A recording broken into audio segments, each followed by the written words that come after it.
Another political hot potato being tossed around tonight. Vancouver taxpayers won't be happy to learn the troubled Olympic Village, which they helped bail out, has now gone into receivership. And Marissa Thomas is live with more about that. Marissa. Well, Chris, the city says this was a mutual agreement, but it's unclear whether Millennium had any choice in the matter. The city said it was quite clear a while ago that Millennium was not going to be able to meet its loan payment. So back on October 18th, they entered into a negotiation which was headed with Millennium going into receivership, and that is what happened today. Ernst & Young is now taking over as the receiver, and ownership of Millennium is now transferring to the city. The city says this is good news for taxpayers because now they will be able to market the 480 units that remain in Millennium. But the mayor did say it's pretty unlikely that taxpayers will ever make back the $750 million that was owed by Millennium.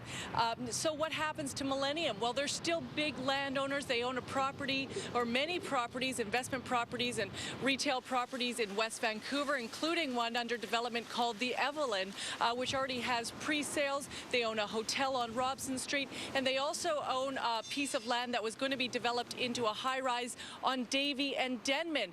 And it turns out during this negotiation, the city has allowed them to hold on to some of those properties, but it's unclear which ones. Here's Penny Ballum of the City of Vancouver.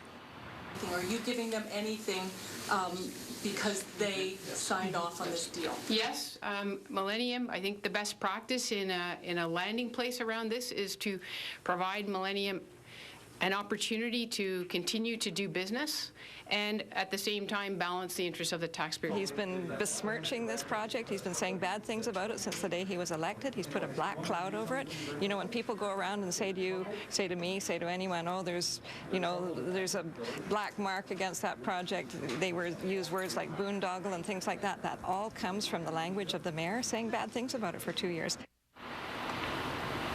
Now, as for Millennium, we may never hear their side because the city had asked them to sign a non-disclosure agreement, which they agreed to do. I also spoke with Bob Rennie today. He says he is hoping to have price reductions out on these units sometime in the new year. It's not going to happen over the holiday season because nothing sells at that point, but he is hopeful that now that this deal is done, that he will be able to start effectively marketing these condos. Chris? Could be some deals in the new year, it sounds like. All right, thank you very much, Marissa.